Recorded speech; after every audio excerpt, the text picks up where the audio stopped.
Vous parliez à l'instant des restrictions dues à la crise sanitaire. Nous sommes justement avec le directeur de la Sûreté publique, Richard Marangoni. Bonsoir. Bonsoir Fabien. Un bilan sécurité, si vous le voulez bien. Comment se sont déroulées ces fêtes de fin d'année? Eh bien écoutez, nous avons vécu une année exceptionnelle, Oui. une année difficile, éprouvante. Et les fêtes de fin d'année ont été un petit peu à l'image de cette année avec un service d'ordre, même des services d'ordre, puisque ça concernait les deux fêtes, un peu particuliers, et notamment pour ceux qui concernent le jour de l'an du 31 décembre. Voilà, le 31 décembre au soir, un gros dispositif a été mis en place. Alors effectivement, un dispositif assez exceptionnel, Ouais. qui, en application des décisions gouvernementales, comportait 3 grandes phases. La première phase, c'était l'entrée à Monaco. Ouais. La deuxième phase concernait le contrôle des établissements, des restaurants, des établissements publics. Et la troisième phase était la sortie des restaurants, afin que chacun puisse rentrer chez soi assez rapidement.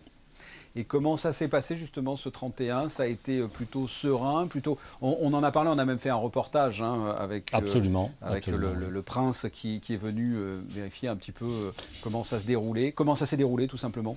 Écoutez, Pour l'entrée de Monaco notamment. l'entrée à Monaco s'est bien déroulée. Il y a eu une affluence que je qualifierais de moyenne. On pensait qu'elle allait être plus forte, mais elle a été quand même assez conséquente. On a refoulé un certain nombre de véhicules, puisque, comme vous le savez, à 19 h, les frontières de la principauté étaient fermées, puisque nous avons refoulé 601 véhicules. Oui. Donc c'est un chiffre assez substantiel. Mais ça s'est passé, je dirais, dans un état d'esprit serein et apaisé. La communication en amont avait bien fonctionné. Oui. Et donc, cette première phase du dispositif, l'entrée à Monaco, c'est très bien passé. Quelles étaient les directives données aux policiers, puisque l'on ne pouvait pas comme ça rentrer dans Monaco comme on le voulait? Alors absolument, il y avait 2 conditions. Soit être résident en principauté, soit avoir fait une réservation dans un hôtel de la principauté. Et sous cette condition, on pouvait aller dîner dans un restaurant de la principauté.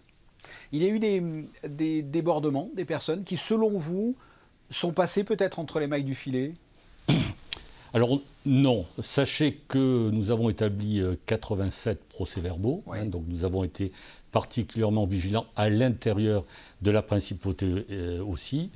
Mais je tiens aussi à remercier l'ensemble de la profession des hôteliers et des restaurateurs, parce qu'effectivement, ils ont été de très bons partenaires, puisque la situation était sous contrôle. Eux-mêmes ont été très vigilants, attentifs, ce qui fait que pendant toute cette phase qui est un peu sensible, parce qu'on avait toujours une appréhension sur des risques d'une certaine alcoolisation, il peut y avoir des violences sous les effets de l'alcool, etc., etc.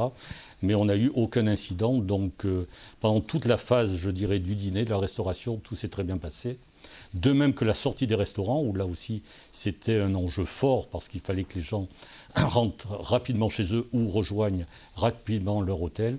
Là aussi, ça s'est passé dans d'excellentes conditions. Et en ce qui concerne comme ça les fêtes individuelles, enfin chez les particuliers, puisqu'il fallait pas de débordement non plus, comment ça s'est passé? On parlait tout à l'heure de refoulement, enfin des frontières de Monaco. Comment ça s'est passé à l'intérieur? Est-ce qu'il y a eu des débordements, des personnes qui ont fait des fêtes à 40 à l'intérieur? Comment ça s'est passé? Alors effectivement, vous avez raison, parce que c'était un objectif aussi sur le plan de l'ordre public, s'assurer que dans les espaces dits clos, ça peut être un domicile, ça peut être une chambre d'hôtel, il n'y ait pas de fêtes sauvages ou de rassemblements qui soient non conformes à ceux qui étaient prévus ou permis. Donc dans ce cadre-là aussi, je dirais que nous n'avons pas eu de soucis majeurs. Pour être tout à fait franc, on a eu 2 départs, je dirais 2 départs de feux d'artifice, mais qui ont été rapidement maîtrisés, et les personnes résidentes ont compris que bien sûr elles étaient en infraction et que ça n'était pas opportun. Alors vous avez parlé là, de ces feux, ces départs de feux d'artifice. Est-ce qu'il y a eu vous avez peut-être un droit de réserve, vous n'avez peut-être pas le droit d'en parler, mais est-ce qu'il y a eu des arrestations atypiques, des choses, je ne sais pas si on peut parler d'amusantes, mais originales en tout cas pour ce réveillon? Alors malheureusement non, je n'ai pas d'anecdote. Hein. J'aurais pu en avoir quelques-unes sur les réveillons précédents où là j'aurais pu être un peu plus volubile.